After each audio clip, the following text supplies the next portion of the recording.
ഇപ്പോൾ എന്താ third day എന്ന് പറയുന്നത്? വളരെ സിമ്പിളാണ്. Fringe of man's expectation and right time for God. മനുഷ്യൻ്റെ പ്രതീക്ഷയുടെ വിളമ്പ്, ദൈവത്തിൻ്റെ ശരിയായ നേരം. അപ്പോൾ അതാണ് തേർഡ് ഡേ. മാനുഷികമായിട്ട് നമുക്കൊന്നും കാര്യമായിട്ട് എക്സ്പെക്ട് ചെയ്യാനായിട്ടില്ല. ഇത് പിടുത്തം കിട്ടണമെങ്കിൽ ഏറ്റവും നല്ലൊരു ഉദാഹരണം നമ്മുടെ ദ്രൗപദിയുടെ കഥ എടുക്കാനുള്ളതാണ്. ഒരു സദസ്സിൽ വെച്ച് അവളിങ്ങനെ അപമാനിതയാകും എന്ന് ഏകദേശം ഉറപ്പായി. ഒരു ചേലയ്ക്ക് പരമാവധി 5.5 മുഴം അല്ലെങ്കിൽ 6 മുഴം നീളമാണ്. അതിൻ്റെ ഇങ്ങേയറ്റത്ത് പിടിക്കുമ്പോൾ തന്നെ അറിയാം ഫ്രാക്ഷൻ ഓഫ് സെക്കൻഡ് കൊണ്ട് അവൾ അപമാനിതയാകും.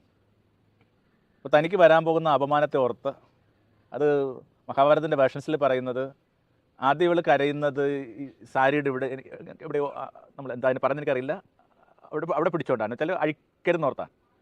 അതിനകത്തൊരു കഥയില്ലെന്ന് മനസ്സിലാക്കിയ നിമിഷം അവൾ അവിടെ നിന്ന് കൈവിട്ടിട്ട് വെറുതെ ആകാശങ്ങളിലേക്ക് ഉയർത്തി ഇങ്ങനെ ഭഗവാനെ വിളിക്കുന്ന പറയുന്നത്.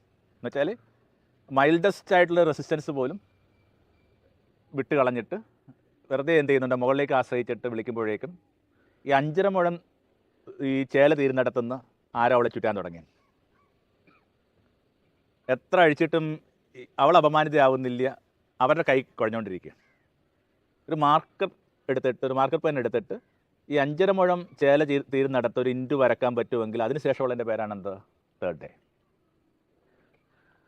Fringe of man's expectation and right time for God. ചുരുക്കത്തിൽ